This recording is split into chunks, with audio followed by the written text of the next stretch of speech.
G'day, Mike from Aussie Mike's Bees, once again doing a cutout, but this one's a little bit different. So I get engaged by the national carrier called Telstra in Australia to clean out bees from their communications pits in the ground.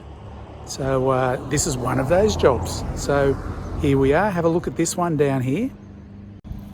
This is what I'm talking about. It's a underground communications pit, and you can see the bees just down there going through the pit key entrance. Bees love getting into these things.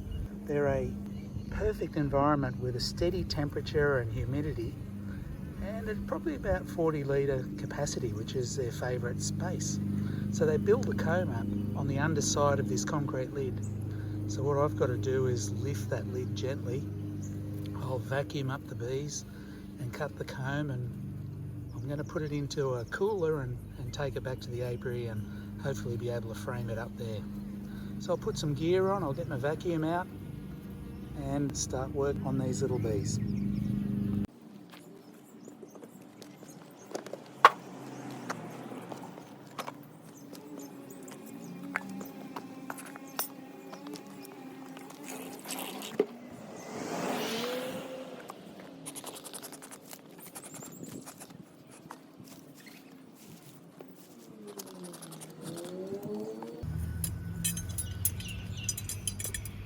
So what I'm expecting is to see everything on the underside of the lid. So I'm going to lift it up and put it upside down. So I might flip it over this way. Make it free first.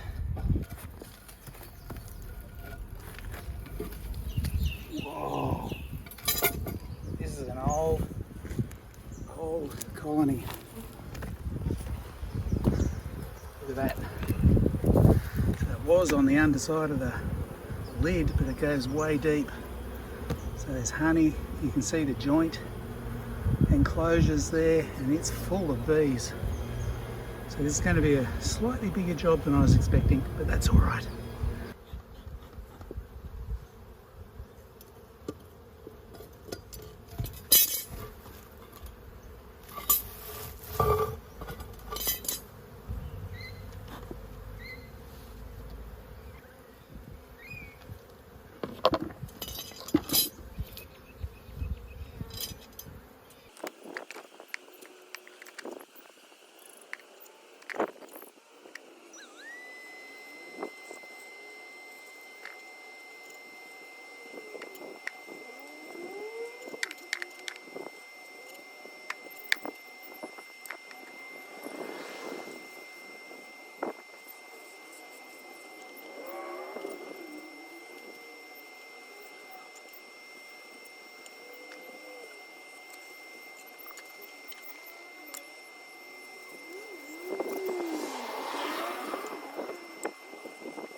So we're back at my home apiary.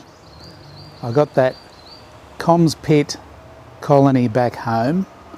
I framed them up, put them in that box behind me. I've done the transition method going from the vacuum bucket up into the brood box. For an experiment, I opened the vent where the vacuum hose normally goes in, just to see what would happen. And initially, bees poured out. They came out of there, and then they climbed up all over the box on the outside.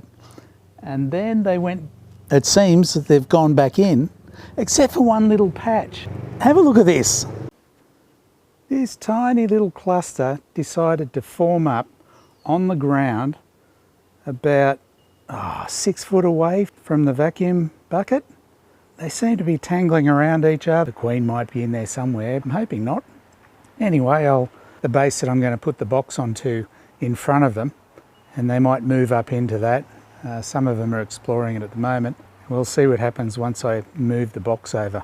The only thing wrong with this method is that I don't know how many bees are still in the bucket and how many have come up into the box, and so I only find that out once I've lifted it and moved it across. It's a 50-50 so far. Sometimes they're all in there, sometimes they're half and half, or just a small amount. So I'm just going to do this usual transition, gently, smoothly. Here we go.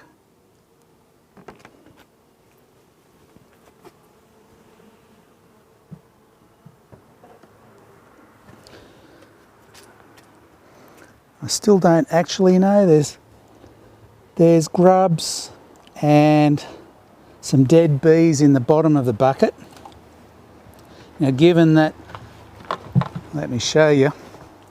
So there's dead larvae like here. Now they were framed up. Now they were already dead by the time I got them framed up, and they've been falling out or turfed out, one or the other. So I'm kind of expect that to happen. But this method is good because all of this rubbish does not get tipped into the box. So I'm just going to quickly pop the lid on the box just to see if they're in there. Otherwise they might have absconded. Always a possibility. So I'm just going to pop the lid off. I've got an inner cover as well, so I can just quickly pop it open. And yeah, completely empty. So this time I would call this a fail. So no luck with keeping these ones. This is a brood frame and you can see the grubs have come out. So this time round they were not happy about this transition. I've got myself a new problem, haven't had these before.